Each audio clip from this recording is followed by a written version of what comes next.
What is going on? Welcome to this video. Today is going to be a banger. So this is a coaching call that I done inside of my Transcend community. And inside of this, we're going through the differences between sophisticated and unsophisticated prospects. And more importantly, how honestly, almost every single closer gets this wrong because we have the tendency to buy into the BS narratives that these prospects give us. And we kind of we buy into their story more. So we believe they're further ahead of the curve than they actually are. So this is how to see through the smoke screens that they're giving you very early on so we can anchor them down to reality to actually truly understand, is this actually a sophisticated prospect or is this an unsophisticated prospect that is acting as if they're sophisticated? So this is a complete masterclass. We go through filters, right? Like filters of desire and drivers that people are using within their language. We go through specific call recordings as well and really break them down like step by step so that you can essentially take this and immediately implement it into your process and then basically win in the game of sales, just like all of the members inside of Transcend. So, you know the good shindig, go fucking subscribe and all of that bullshit. Enjoy the video. I'll catch you soon.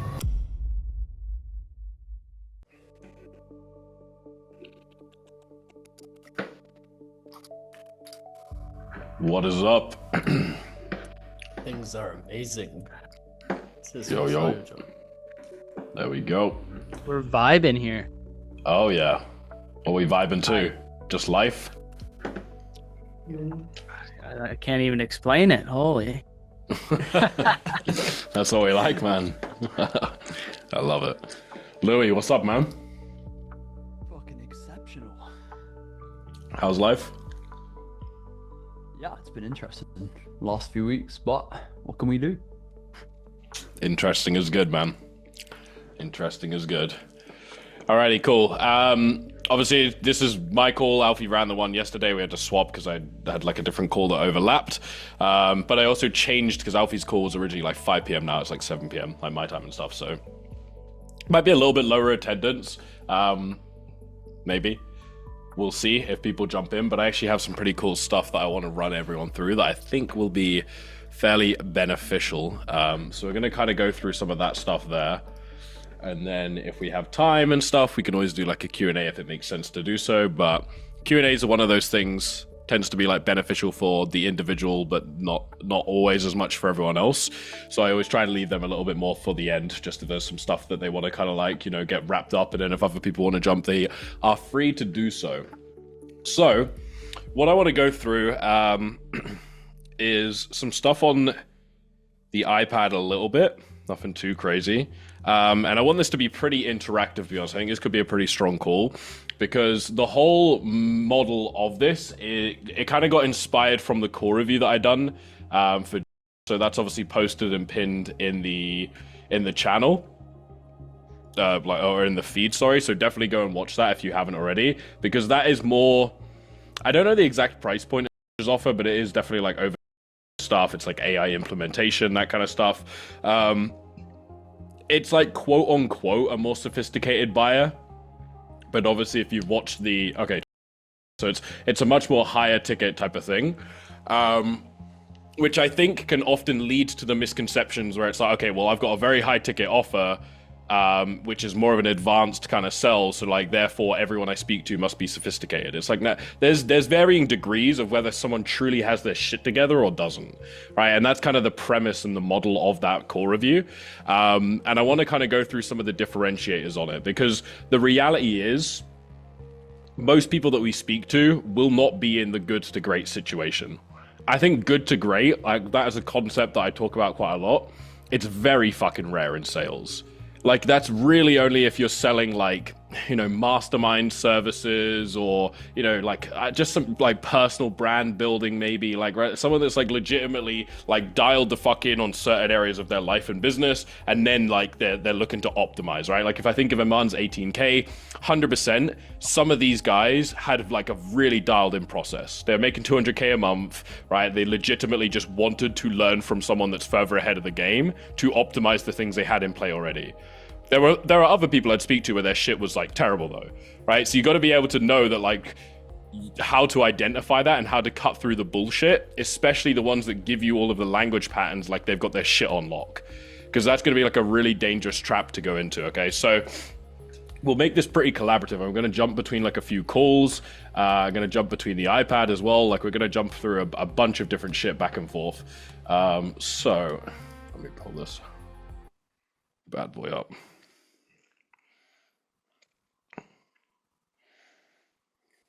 Alrighty. Hopefully we can see this. Let me make sure I've got the waiting room open so no one just sits there as well.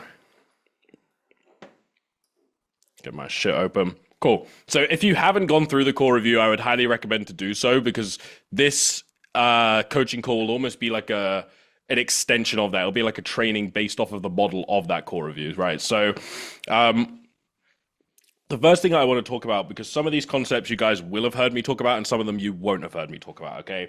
So there are very few filters that I use in sales. One that I do use every single time pretty much is this filter, right? So you have the towards and you have the away filter.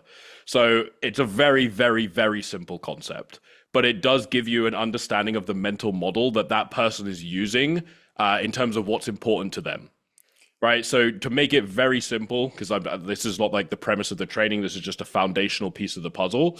Towards is something, it means that they are working towards something. Away means that they are trying to escape something. Right? So there is the common saying, which is like you run faster from a burning building than you do to your dream house. 100%. That's always true. Not everyone has a burning house though. Sometimes it's just like a fucking oven fire, right? So that person might be more motivated towards the things that they could accomplish. And on the flip side, even if their house is massively burning, if everything they talk about are all the things that they are looking to get, that does still mean that as a human, they are more motivated by accomplishments that could come to them as opposed to getting out from the shit right now. So it's still important to understand, like, how are they deeming, like, what is important to them? Okay, so I won't go super in depth on this because I don't think I need to. I think it's all fairly obvious, right? Like, we're going to ask them, like, you know, like just general current state questions.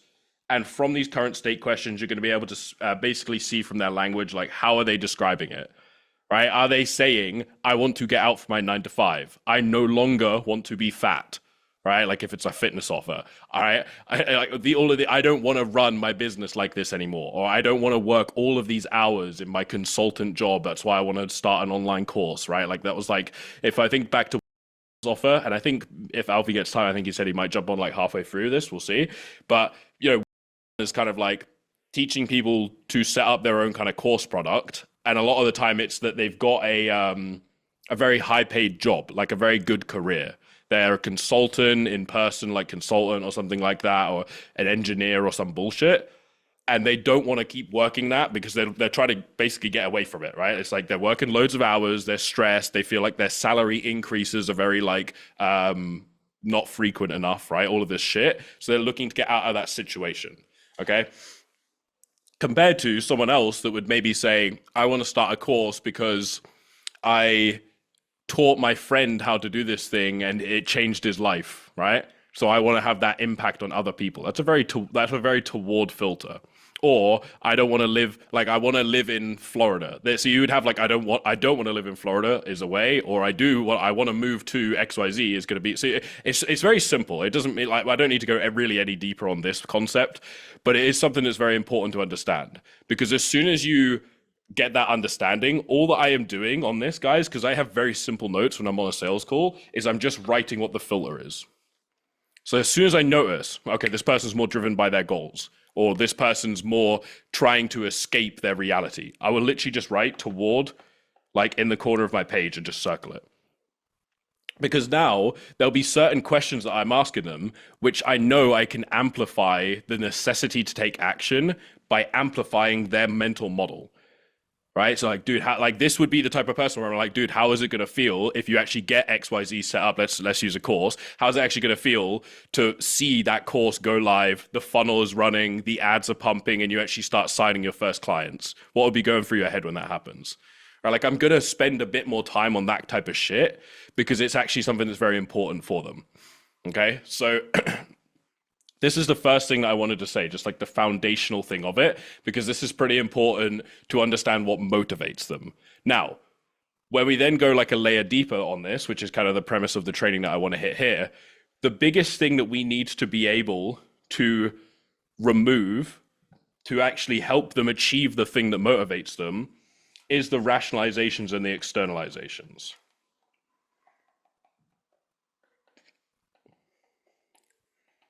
Okay?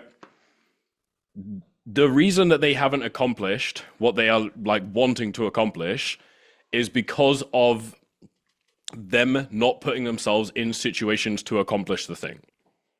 Right? I don't think there's very many, I don't know anyone that's on an offer in this community at least. I would say it's honestly like 1% of offers where they're like legitimately going good to great. And that's only really happening if you have an industry titan of an offer owner. Right? Like that's the only time in my eyes that someone could be legitimately willing to invest in your thing just because they want to kind of take their situation and get around someone that they know is a bit further ahead in the game and just kind of learn from them, rub shoulders with them. It's pretty fucking rare otherwise. Right? So Iman was a great example of that. Right? That's just a very classic one. Not on the low ticket stuff, but on the high ticket stuff. Right? Outside of that, it's like you got to look at who is it, right? That you're like, if I don't know any other fucking industry titans these days, right? Like someone might want to learn from Alex Hormozy just because they're like, well, this guy is just leagues and leagues ahead of me, but they might already be making 500 grand a month. Right? Like that person's not like, their situation's not fucked. They are legitimately going from good to great.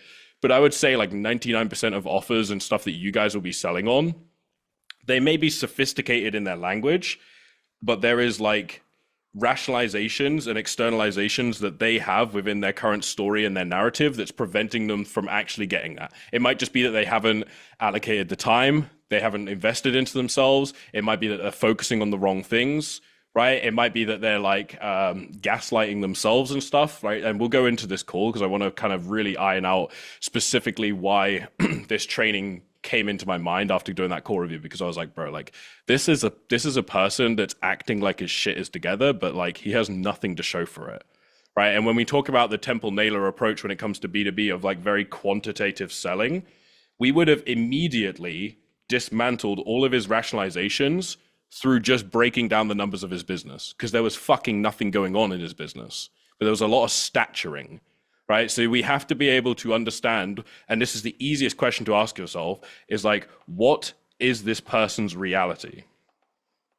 That's all you need to do. Because sometimes, this is I think it's like a Tony Robbins thing, right? Like Cole used to talk about this a lot, right? It's like you have to understand their story, but you cannot buy into their story.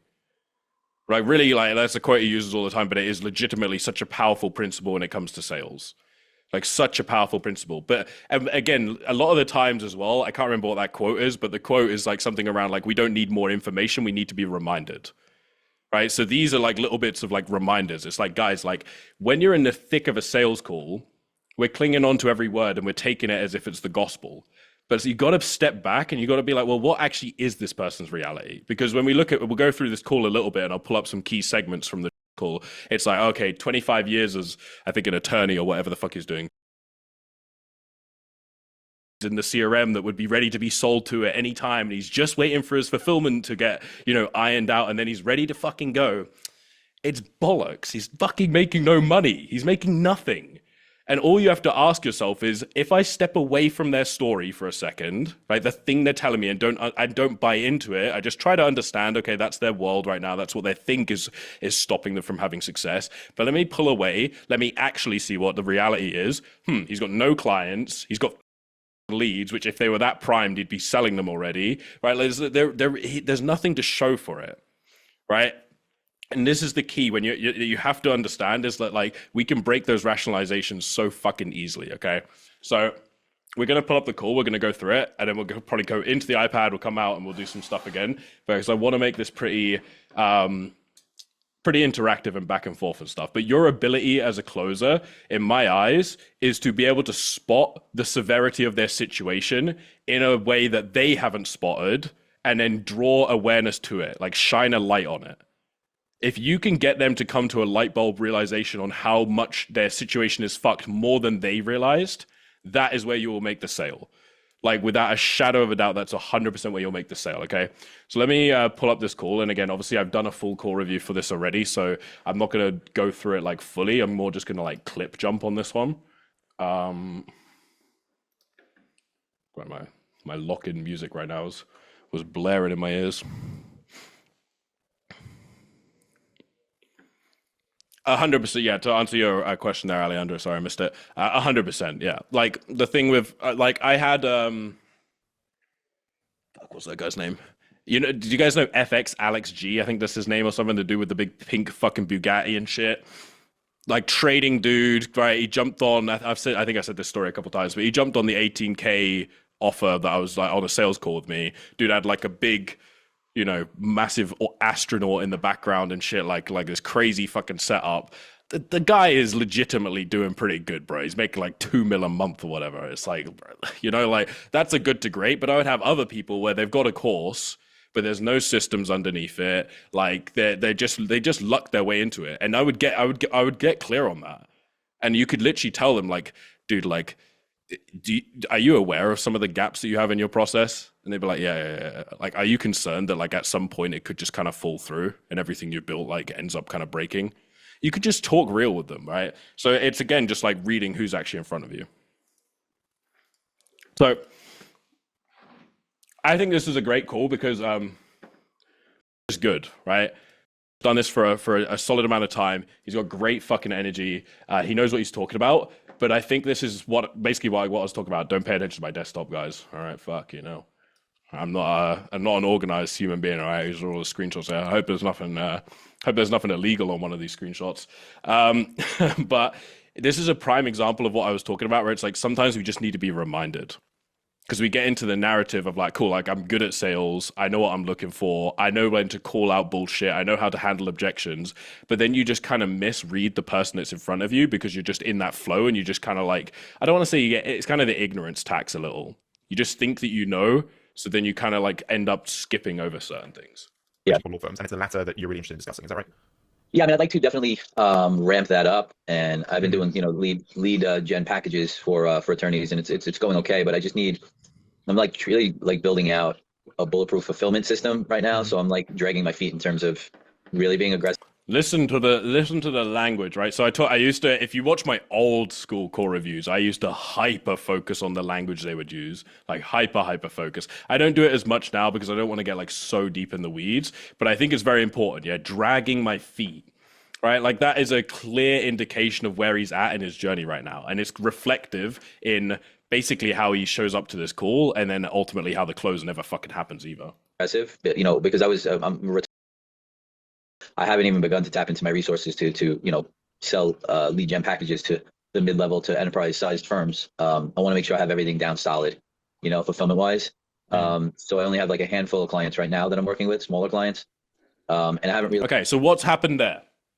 Big fucking narrative as to why he's not getting results, right? And there's a lot of staturing. 25 years in an attorney, got this big bank of people that I haven't even tapped into yet, right? So I'm just waiting for, it's all of this shit. It's all fucking like total bollocks, right? Like and it just is, right? But again, this is someone that, and I understand it. Like it's very easy to think, well, like, oh no, this guy's like it, you know, like this guy's solid, right? Like he's obviously got life experience, but when it comes to what he's trying to build right now, it's fucking like, it's a failure, man. Right, so how did he word this? I'm really building out a bulletproof fulfillment system. So I'm dragging my feet in terms of really being aggressive, right? I haven't even begun to tap into my resources to do X, Y, Z, yada, yada, yada, all of this shit. Just want to make sure, do this, right? So what is he? He's risk avoidant, right? So we already know that these are going to be objections that are going to come up when we get to the end of the sale. So this doesn't mean that you say, especially to a sophisticated person, this is where you need to understand who's in front of you. Is this a very scared, never invested in their life type of ICP? No. So you're not going to say, like, you're not going to do a bunch of mindset work with them on a fucking call and like an objection handle and slap the shit out of them. But you're just going to probe and you're going to clarify and you're going to bring awareness to the reality of the situation. That's it. Right? So what are we going to look for? Okay, so it makes total sense. Obviously, you want to have your fulfillment dialed in before you kind of like really hit the ground running. How long have you been building out this bulletproof fulfillment system for? I guarantee it's a length of time that is kind of unacceptable. So that's our first like crack, right? So when it comes to this, like it's all done through probing and clarifying to be able to like find a crack, fucking dig into it a little bit and then widen that shit up and then really start to get him to come to realizations, right? So we need duration, we need like missing piece, we need all of this stuff, right? So it's like so duration of it, right? So like how long have you been doing that for? What specifically on the fulfillment side hasn't actually felt ready yet, right? Is there anything that is still outstanding in your eyes, right? Or anything else that needs to specifically happen on the fulfillment side before we can really open the taps, for example, right? Because these are all objections. We get to the end of the call and he's like, yeah, like this sounds fucking perfect. So let me just like finish ironing out the fulfillment and then I'll jump in. No, bro, no, we can't do that.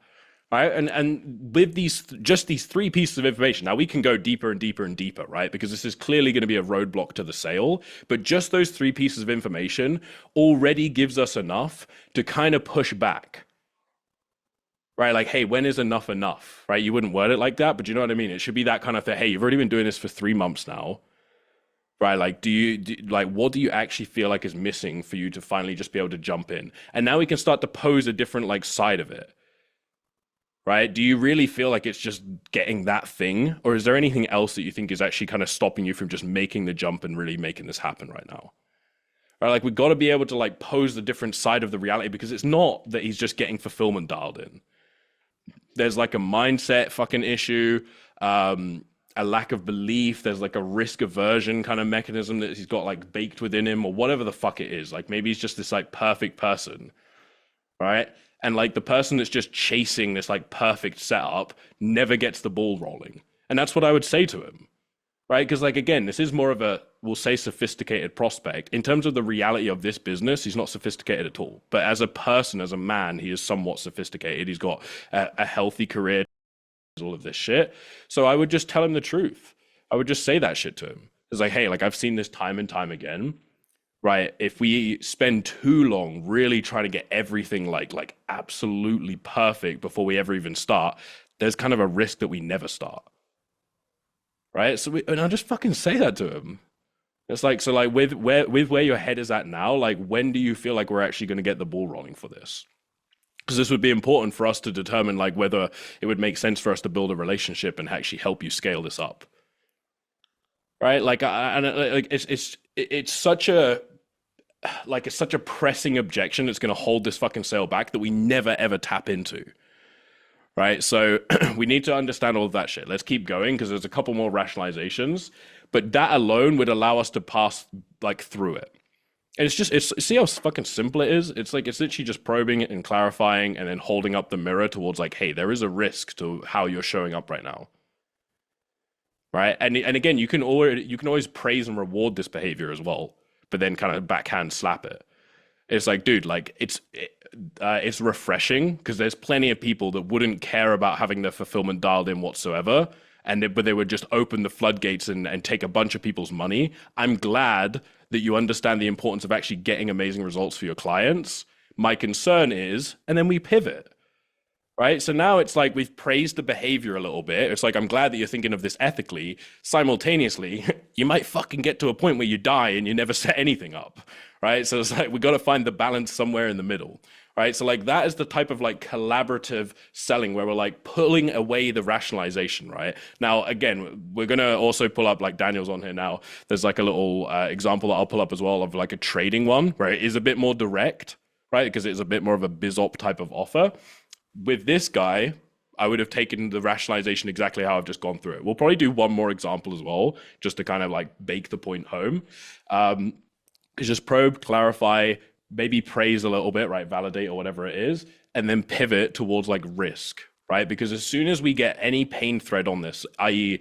duration is such a pain thread, right? If this has been an ongoing like building out fulfillment for 6 months, like that's unacceptable. It's a lot of money down the drain after 6 months, right? If it's this whole like, oh, I'm just waiting for this thing to happen, right? We can paint that reality where it's like, well, like I've seen this before where someone's waiting for X to happen. And then when X happens, the goalpost moves and now they're waiting for Y to happen. Right? So we're just painting this like reality of like, I've seen this time and time again. The biggest thing that allows you to come across as an expert in B2B sales is pattern recognition. When you can tell someone, I've seen this pattern, that's when they start to know, okay, this guy actually knows what the fuck he's talking about. And I could jump on this offer and lay out patterns of behavior and things that will hold back their business, even though I know fuck all about attorneys and fuck all about AI, like, or AI implementation into businesses anyway. Right. But it's not that, it's that I have strong frame, and it's that I can pose like the risk of their business not growing how it would need to grow. Right. So that's just business acumen and pattern recognition. Alejandro, yep.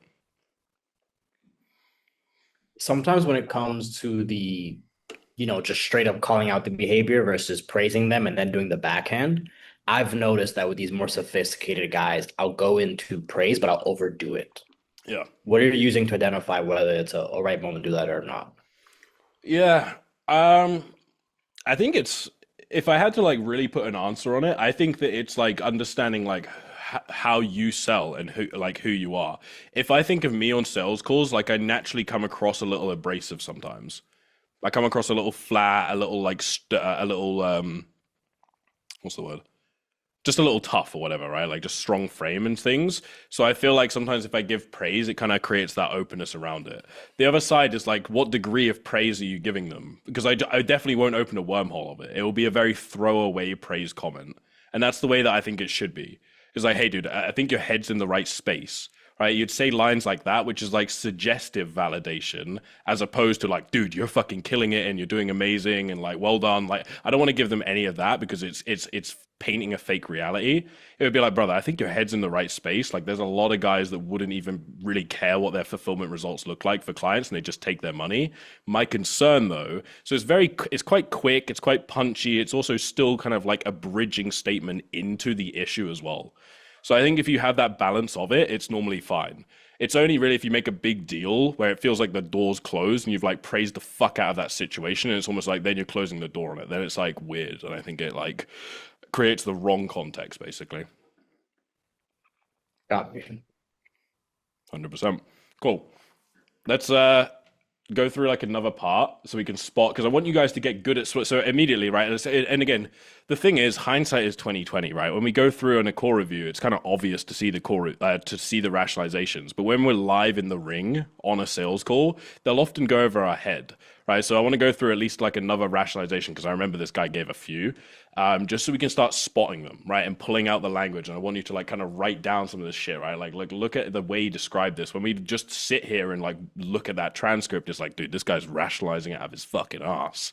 But in the heat of a call, which is like an hour long, these things can go over our head. A bulletproof fulfillment system right now. So I'm like dragging my feet in terms of, I have like a white labeled suite of AI offerings for law firms. So that's good because the fulfillment's covered there. Yeah. And so that's what I want to focus on. The other thing too is, which I didn't mention, is I have like a doc prep company as well. Okay. That I, can go all 50 states. And I started, working on that as well. And I have a few clients there. So now what are we entering into? Split focus, right? If we got to look at like, who are the people that are further ahead in the game? Alex Hormozy talks about this all the time. It's like, you shouldn't be trying to run, two businesses simultaneously, right? There's a split focus. This guy has nothing off the ground yet, and he's splitting focus. So there's a section here, which is really important, where is asking basically to like, do you know your shit? He asks him for advice. He's like, testing is the leader, right?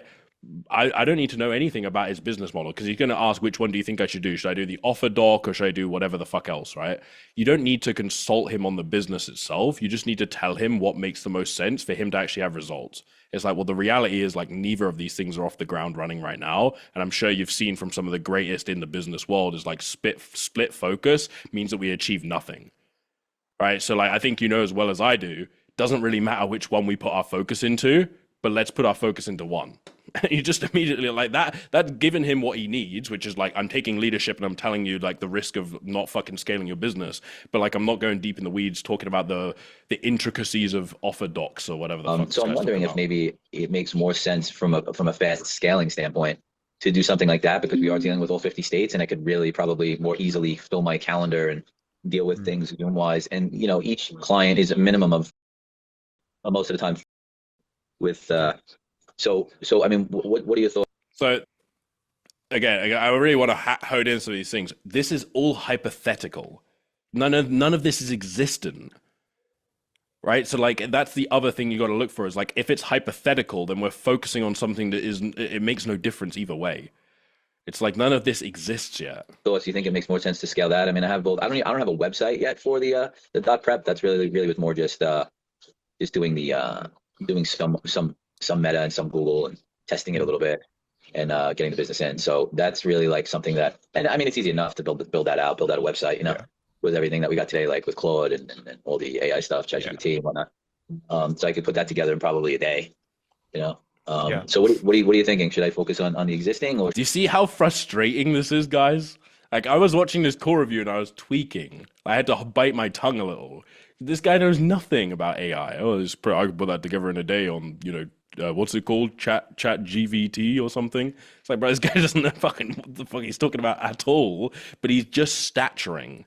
So it doesn't mean you say like, hey, you old cunt, right? You don't know anything, right? Like, you stupid prick. You don't know shit about AI, right? Like, we don't, again, this is all like, you know, Instagram reel type of bullshit. It's just like, we bring him back to reality, right? It's like website or no website. Like, let's focus on what's important right now. Why have you not actually been able to get like, you know, cut clients through the door so far? or should I try to scale that the dot prep, which I think is really kind of an opportunity because I would really be competing with the attorneys that are doing estate planning, and I do it for a better cost, more streamlined.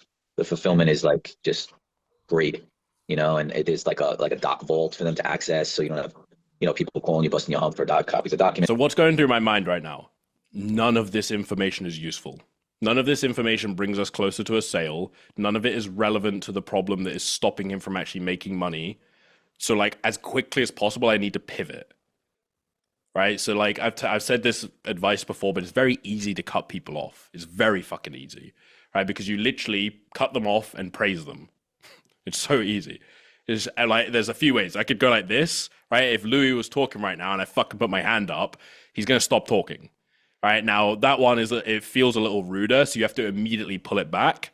Right? But that's one way. You'd be like, if they were like, sometimes you get those people that are just like fucking waffling, brother. Like they just won't shut the fuck up. And if you go like this, it's like, whoa. Yeah, you can do the timeout. Who the fuck does that? There's a few like Instagram guys and shit that do kind of fuck with the timeout. But like either way, you do that, or you just interject through the microphone. That's the best way. I would only do the hand thing if I've tried to interject and they just continue to waffle. Now, obviously, if you just say, yo, wait, pretty weird, pretty abrasive, and it's kind of rude. So you'd say, Louis, look, brother, really sorry, didn't want to cut you off. I love where you're going. I don't think we're there just yet. I really wanted to make sure I'm clear on this. Super easy. Or you would just say, so that's like the main one that you do, right? Or when it's like, you could just interject and just say, sorry, just one second, I want to make sure I didn't miss that. You said this earlier, and I wanted to understand that more. You said about the bulletproof fulfillment system, and I wanted to make sure I actually understand that first. I think it's important. And then you just go through, right? Because this guy is now going down a rabbit hole that does not serve us in any way, shape, or form. Now, this is dangerous in a few ways. One, it's wasting fucking time. Two, it's solidifying his own BS narrative as to why he's not getting results. He's giving all this bollocks that we don't care about. Three, it's making us not the leader, which means that he is significantly less likely to buy from us. So those three things there, I'll call that shit, fuck, what the hell, like slicing your neck off and, throwing it out the window. Like, like if you get all three of those things, it's like you're game over. You're not going to close this person, right? So like, we got to know like, hey, me interjecting right now is not only going to stop them from making a change within their business, it's going to mean that I don't get the commissions. It's going to mean that like this person just continues on a cycle right now, like all of these things. So let's go a little bit more. I think there's like one more rationalization and we'll pivot. Every other minute. And there are other things that, because I had experience as a lawyer before I retired with estate planning. So I know, the ins and outs and the nooks and crannies of that business. Yeah. Right. One question, right? Again, is I wouldn't use this now. I would go down all of the things I probed and clarified on it earlier, but like you can do X despite, right? So it'd be like, well, okay, so brother, you got a ton of experience, right? You know all the ins and outs, like you said, and everything. So why do you feel like despite having all of that knowledge and experience, we're still not able to get XYZ result? Right? Like really important, because that is, again, just holding the mirror towards the reality in front of them. Now, for me, I probably wouldn't have needed to get to that stage. Like I said, I can just probe and clarify on the rationalizations that he's given and pick them apart, and the reality comes out naturally and it's a bit more smooth. But if not, I would just say like, yeah, you got all these things going on, brother. Why do you think despite all those things, we still haven't achieved XYZ though? I just think that, competing with like the legal zooms and stuff, I feel like I could probably take a lot of market share away from them because, when you call for stuff like that, the service just sucks. It really does. It's just, you can't get any, I just think that there's. Yeah. Well, I think both have a bit of nimbleness, but to answer your question, I think you already know that. But like in terms of. So what happened here is we just bought into his story. Right? When we were answering his question, which is like cardinal sin, like never answer that question. Like maybe answer a question when you've pitched them. But like here, he asked us for our advice on, which lane to pick. But like he has nothing to show right now. So again, we have to bring it more back towards behavior of inaction. Right? So we ask a question around the behavioral inertia that he has. Right? Like there is no action right now. It doesn't matter the fucking business model. Right? So we kind of bought into that. I want to find one more rationalization and we move on. I think he talked about pausing ads or some shit as well.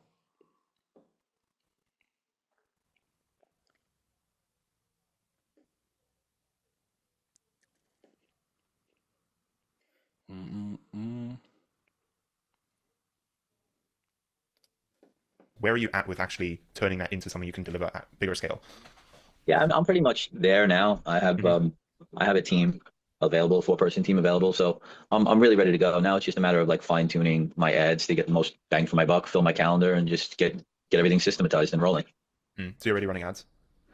I was running ads, but I recently paused them. I was playing around with like 100 to 200 a day. But I find Meta and Google just befuddling. And the next one. All right, and again, we're in the same fucking wormhole, right? So like I said, I'm not, this is, watch the fucking core review, you'll see what I mean. But what did we, after all, like notice all the things, because now we've hyper-analyzed it. Dude, there's so many layers of rationalization.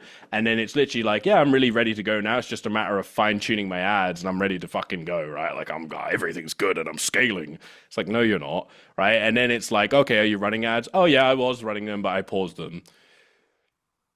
Another ration. Oh, I thought you just had to fine tune him, brother. All right, what the fuck are we talking about, right? So again, we got to be able to pick that apart, right? So, and he starts to go down this whole like rabbit hole of like, and he's blaming, right? So again, now we got the two things, right? Externalization and rationalization, right? Externalization is here. Yeah, Meta and Google's just befuddling, brother. Right, so he's blaming Meta and he's blaming Google and he's blaming the ad platform, right? Oh, it's just too complicated, it's frustrating, it's annoying, right? Like blah, blah, blah, blah, all of this stuff, right? And then he starts talking about how like, he just wants to hand it off. So again, you validate the narrative that makes sense, if it's something that makes sense. So this guy not wanting to run ads himself as a business owner makes fucking total sense. So I'd say, yeah, brother, like the last thing you should be doing is wearing the hat of a media buyer as the business owner. I guess just so I have context on how those ads did look for you, though, how long were you running them for? What was the results from them? And now we just go very quantitative again, and we realize that like he's fucking wasting time. Right? He's wasting time, he's wasting energy, he's wasting money, he's getting no results. Right? And again, like after this stage, we have a pretty damn like clear picture of this dude has really very little results to show so far for however long he's been doing this business for. But the problem is we don't know any of this stuff. Yeah, 100%, Daniel. This is obviously stuff like, this feels a bit like an OG core review for me right now, right? Like I haven't done one of these in a while, of this style. Like when you can just see through the bullshit that they're saying, like fucking Superman, and you laser beam that shit apart. And it doesn't mean you say, you're a failure, you can't run ads, right? Like all these things I've been saying. It's just like, just ask some simple questions that put a light on the reality of what's actually happening in his business, which is basically not a lot. And all of a sudden, because this right here, I couldn't have paused this at a better time. This is how he just shows up for the rest of the fucking call. Like not engaged whatsoever, barely paying attention, just answering your questions because he feels like he has an obligation to answer them. There's no necessity, no urgency, no need. But the reality is that he's got nothing going on right now. So actually he should be like fucking on the call, like begging. He'd be like, yo, man, I'm not gonna lie, dude. My shit's fucked up right now. I'm burning money. Like nothing's worked. I tried ads, it didn't work. Like I just need to like get someone that knows what they're doing right now. That's the kind of person where you go like, oh, fucking breath of fresh air. Someone that understands the reality in front of them. But most people won't come to you with that reality. So you have to ask them calibrated questions to pull out the extent of what's going on in their life right now. Okay, so hopefully we can kind of see. I think we went like pretty deep on some of these points here and the iPad and all this bullshit as well. But hopefully we can see this kind of stuff, right? Because then we can really go down to like what do you think was the core issue, right? So like when it comes to fulfillment, when it comes to the ads, all of this stuff, it's like okay, and what do you think was like actually the core issue that stopped you from getting results, right? Or the root cause, the core issue, whatever it might be, and then we can always go down missing piece. Right, because as soon as we go down missing piece, we can then link towards us as the solution, right? So now I'd go down the route of like, gotcha. And like for you right now, what do you really feel like is the missing piece that actually will allow you to start cranking volume through this? I need this, I need that. Okay, and what have you seen from us so far that's given you confidence that we could be the ones that are going to actually achieve that with you, right? So now we're creating like a assumptive nature of like, there's fucking something missing. Why are we the ones to be able to resolve that? And now we've created a bridge that allows us to go towards solution. Adam, yeah. And welcome into the man himself, Mr. Bates, as well. Sorry, I was mid-rant. Thanks for having me. Thanks for having me. Hey, Scott. I see that just like you're saying, he has this form of like being down and he will be like dissociated for the entire call. What point in the last 7 minutes of the call do you think could have been the switch that could have changed everything for the entire call? Realistically, this guy needs to be led. Yeah, take the shirt off, bro. This guy needs to be led. That's it. So I don't know there's necessarily like, boom, this is the moment where everything fell apart kind of shit. It's that we're now 7 minutes deep and he has not been led in any way, shape, or form. So he doesn't feel like this is the person to actually help him break through the bottlenecks that he's going through right now. That's it. It's basically a feeling. Like this is something that people are constantly asking is like, am I talking to the right person that can actually resolve the issues that I'm facing right now? So it's a feeling, right? And this all happened from basically a stack of these things that we talked about, which is buying into the whole fulfillment bullshit, buying into the question that he asked, which was like, hey, should I run this type of thing or this type of thing? Dude, you're running nothing right now, right? Like again, we got to like, hey, my concern for you, brother, is like, we might never get anything going, right? Like we're going to be able to like lovingly tell him the reality that's in front of him. As soon as those things happen, he's gonna know you're right. He's gonna feel like, yeah, this guy is actually telling the truth, right? So then he's gonna respect you, and you're gonna notice that his body language will change massively as a result. He'll start fucking paying attention. He's like, well, shit, I'm in the right place. Maybe this person actually can help me. So it was just a stack of things, yeah. Do you think he needed someone to tell him what he subconsciously knows? Yeah, dude, it's just cognitive dissonance. This guy knows. And again, so this is why sales is so fucking powerful. Like, I got to pull back to this for a second. You have to be the person. And again, I'm trying to really, because sometimes when I coach, I get like a little ranty and I'm joking and I'm calling him like an old prick or whatever. It's like, don't say these things on a sales call, obviously. But like, every now and then, yeah. I saw a fantastic reel, by the way, guys. I should have saved it and sent it to you. This guy jumped. This is such a good rebuttal. I'm going to come back to this point afterwards as well. The guy jumped on. He was like, "Wow, I didn't expect you to be so young." And the closer was like, "I didn't expect you to be this fucking old." And the guy laughed immediately, and then it was like all the tension went. Like sometimes that's what I talk about with the whole humorous kind of like diffusal of selling is like they're just shit testing you right from the beginning. Daniel had it recently. This old guy jumped on a call and started saying about his fucking eyebrows. He's like, bro, you got like thick ass eyebrows or whatever.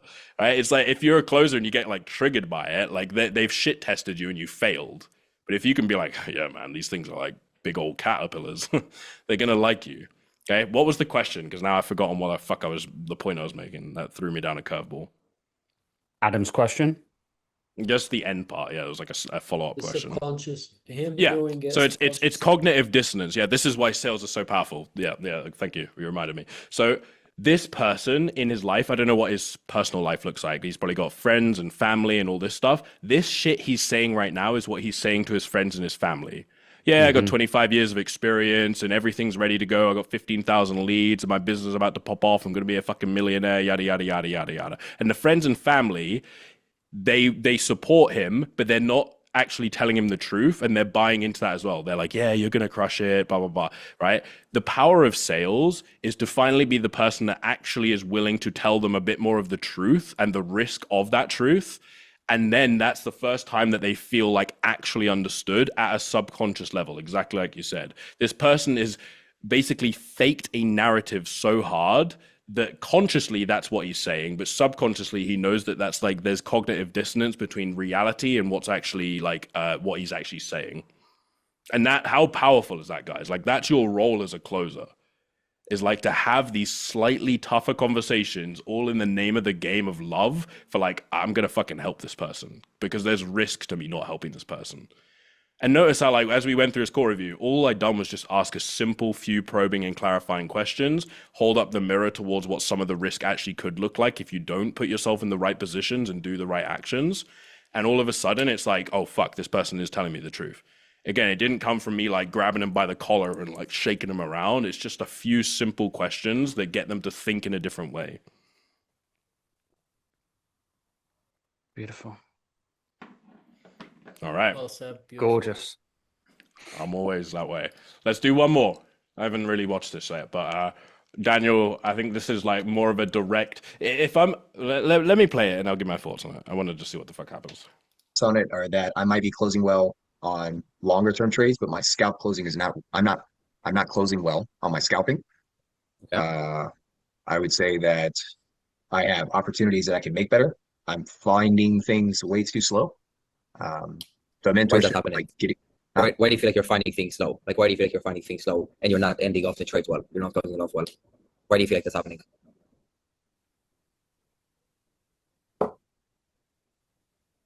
Let me ask you. I'm going to counter this question because I feel like it's pretty. I've answered that question 3 times now. I said it's because of my scanners and my softwares, right?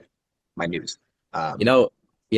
Here's the thing, right? We have traders that come on these calls. How much? All right. Why, we're going to see how he like continues to rebuttal this. Why, like, the fact this is so fucking good because, like, what is this guy talking about? Some logistical bullshit trading shit. Oh, like, the reason I'm not getting results because my scanners and my softwares. Bro, fuck, I'm running a goddamn trading offer doing like 700K a month and I don't know what the fuck a scanner and a software does. It's nothing to do with the damn scanners and softwares, man. Right? But this is more of a biz op offer. So, and the fact that Daniel got that question, I think some coaches would be like, "Oh, that's bad. You shouldn't." Like, the fact he's saying I've been asked this question 3 times is a bad thing. No, it's a fucking good thing, because now it's like, okay, we've tried to help them come to a realization themselves through questions, and they weren't able to have it. So now that just goes to show that they're a bit more unsophisticated. They maybe haven't invested that much, and they're a bit misguided, right? They're directionless. So at that stage, it's like, I'm just going to tell you what's wrong, right? And that's how, like, that's the difference between B2B and B2C. Is like, a lot of the time, B2C or BizOp based offers, they don't know what the problem is. And even if you ask them 3 times, hey, what do you think is the root cause of this? Well, I don't know, really. I think it's just the scanners and the softwares. Well, typically we find that, like, those are more external things. Like, if you had to go a layer deeper, like, what do you feel like you're doing that's preventing you from actually getting these results? No, honestly, yeah, like I told you, it's just the scanners and the softwares. At a certain point, you say, cool, this person's going to tell me scanners and softwares till they fucking die. And they're still, when they do die, they're still going to have $0 in their bank account from trading. So it's time for me to tell them the reality. And that's really like the biggest difference between B2B and B2C is like B2B, we're just going to create cracks and they're going to come to those realizations themselves because they are a bit more educated and they're a bit more sophisticated and they can actually think for themselves and they've invested. B2C, it's like at a certain point, you wouldn't say this to them, but it's kind of like, hey, you're a fuck up. This is actually why you're not getting results. Let me ask a quick question here because I'm coming in completely blind. I haven't watched the first 15 minutes of this. Daniel's on the call, right? Mm-hmm. Yeah. Daniel, you just asked him a question for the 3rd time. Is that you in the last 15 minutes or so asking him it and then kind of asking some different questions and then circling back around to that? And then, or have you just 3 in a row, same fucking question? I don't remember it transparently. It was like 6 months ago, but I think it was like him just giving me a bunch of bullshit around the things. And then I kind of like, I went around the same area of trading and then I went back into this. I think it wasn't like 3 back to back. Which one do you think is better to do? Back to back for sure. 100%. Because naturally, what Scott said's bang on, but sometimes 2 things can be right at the same time, and it's a really good way to lose authority, right? If even a B to C guy's like, why the fuck are you asking me this question again, bro? You asked me this 5 minutes ago. You know, you asked me, if you don't get the right answer the first time, like I was saying yesterday, you got to ask that fucking thing again, you know? But in a different way, like, got it, I get that, but what do you, and you're then like going deeper and deeper and deeper, because it seems like he's tired of your shit. He's like, fuck, I'm just going to counter this dude, because like, why are you asking me this again? And ultimately with B2C guys, just like Scott said, like, they don't fucking know. They're trading off. I mean, I've ran trading offers before. Like, if they fucking knew the answer to that, you know, so we have to be really careful of not asking questions that can be seen as just tedious or fluff. 100%. That's what I'd say. Also, if you get kind of like an answer and then they give you some bullshit and then you move on and then you get back to it, it's like you already ate their bullshit. Yeah, if I get fed bullshit, I don't move on. I stay there until I get the answer religiously. Like, I don't continue down the script and then try and circle back to it, because then they're like, why are we talking about this again? You know? 100%. So you've got to imagine you're doing like a full body scan at the doctor's. You're not going to go back to the shoulder after you're halfway down, you know? So stay in the pocket, because it just makes a lot more sense. And I think that might be why he's like, I'm going to counter that. Like, excuse me, fucking beg your pardon, you won't be countering my fucking call, mate. Hold your horses, pal. Yeah, this is a good, because this is what we were talking about as well, where it's like, just kindly interrupt them, right? Because we can ask a question, then they go down a rabbit hole, and it's like, you just interject. Dude, like, I love where you're going, but like, I don't feel like I was clear on X. And you just re-ask the question 100%, because otherwise it's like you let them slip kind of thing. Yeah. Or you just simply expand from it. I even, again, this is the first question I've seen asked by you.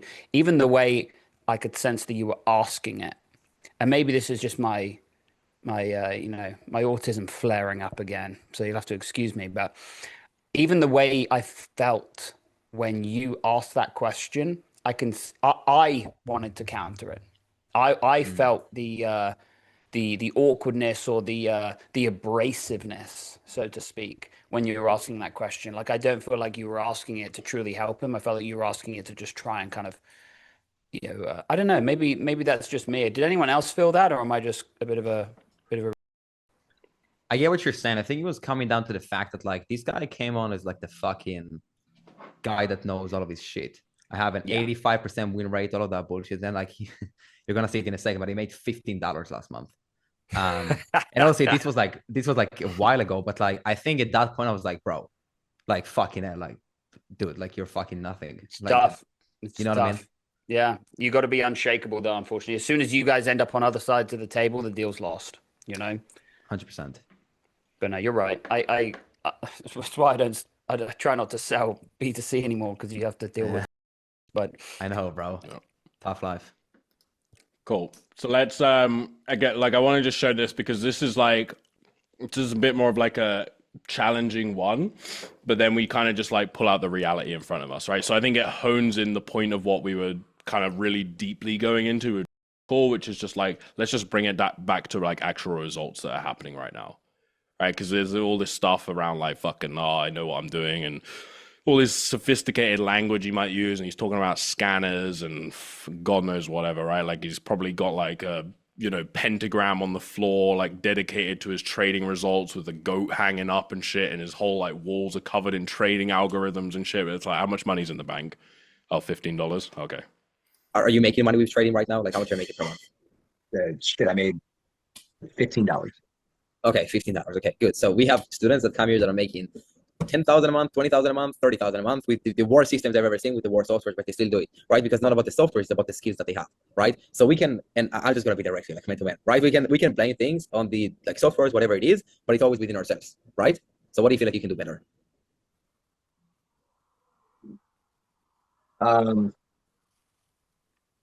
Okay. I would say determining my stop loss range, I could do better.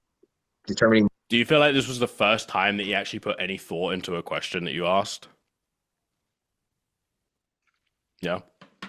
100%. Yeah. Yeah. Yeah. It's No funny. doubt. It's funny. Right. So I think like we can stop there. This was more just to kind of show like that part of it as well. Again, that call specifically that we just done with, I think it's like the main bulk of what I wanted to go through, right? Because that was more of a B2B sale, someone that feels like their shit is together, giving you all the language, giving you the whole like, you know, as if they're sat on a golden throne of opportunity, but nothing's come about it yet. And when I think back to all the different B2B offers that I've sold, that's a pretty common narrative. Like because business owners are like just naturally a little egotistical. That's why they're business owners. Right? Like they're not like okay just being in a fucking, you know, coffee shop making, you know, Starbucks or whatever. Like they have drive, they have a bit of ego and all of a bit of arrogance. Yeah, So like speak for they're yourself, gonna, Scott. I mean, I'm a fucking arrogant asshole, bro. You should see me. I walk around Norwich now like I'm the shit. Norwich, bro. Norwich, man. You got to watch out for those guys in Norwich, man. Dodgy. But like you see my point, right? So it's like being able to just like take that and not completely destroy him, but just poke holes in the reality of what's actually going on. That's where you would start to create like pain expansion and awareness towards what the reality actually looks like. And that is what we talk about when someone deems you as an expert. But you didn't fucking do anything. You didn't talk about AI. You definitely didn't talk about offer docs, but you got them to look at the business and the lack of results from a different perspective, and then you interlaced it with urgency. And when we can create that narrative, that's where they start to think, oh, I don't know why, but like you just know, like something about this call, brother. You just know your shit, right? Like Alfie and me met because of this ATM offer, right? So it was like 265K was like the minimum deal size from that. Dude, you know how many fucking times people would say at the end of the call, like, bro, like you know this industry. I don't know shit about this industry. I don't know anything. I don't know anything about interchange fees. I don't know about amortizing the fucking taxes across 5 years or whatever. I didn't know none of it. Like none of it at all. I just knew how to poke a hole in their current investment strategy and then just give like a bulletproof pitch where I would assume like you ain't going to have questions by the end of this, dude. It's like, hey, if you have questions, you can let me know. But like I've done more of these calls than you could ever you could ever imagine. Like, so I pretty much know what everyone asks at the end of these. Right, so that's really like the key towards all of this stuff is like spot the holes within their narrative, bring awareness to it, and then fucking also obviously we've done at the top of it like the different filters that are motivating them. If we can interlace like break the externalizations and the rationalizations and tie it off with what they are driven by, that's where you're going to have a very, very strong well, any call but B2B and stuff as well. And it becomes so fucking fun. Like you just see them fucking like crumbling away in their own mind. And then they just like fucking close. That's what I like. I love to watch people crumble away. Cool. Any questions? Any questions, thoughts, takeaways, anything that anyone wants to talk on or want me to expand on, or even just general questions?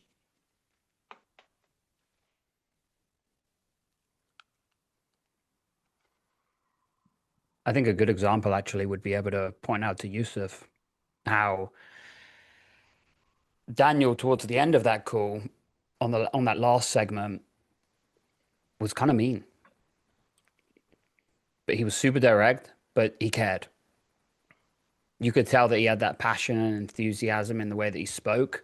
He spoke with confidence. He had authority. Yeah, I'm sure he wasn't a big fan of you either, Daniel, to be fair.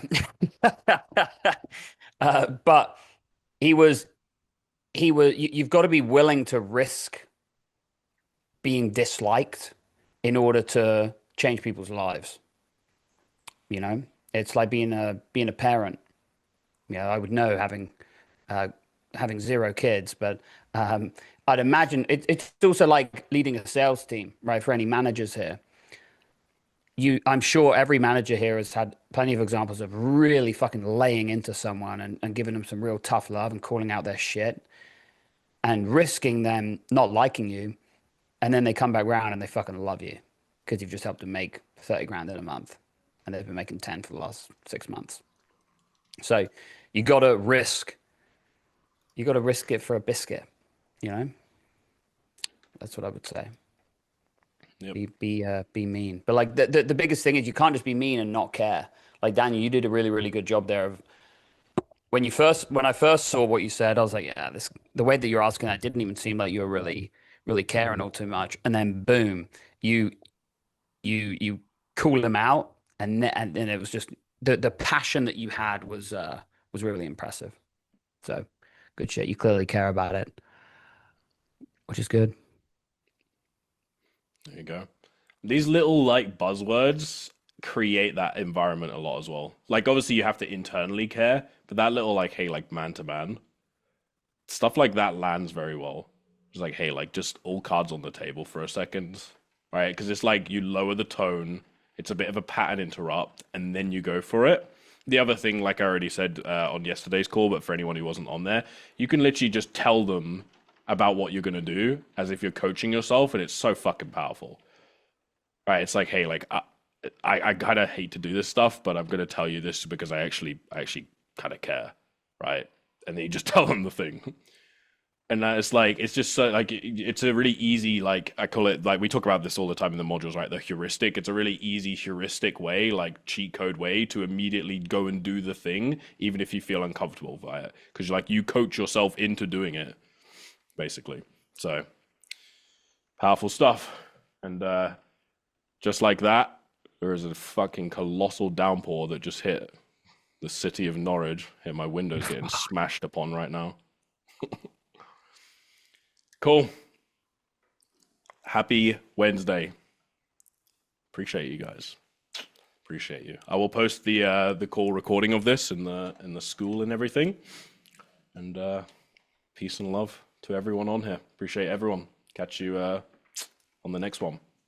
Let's get it, ladies and gentlemen. Peace out.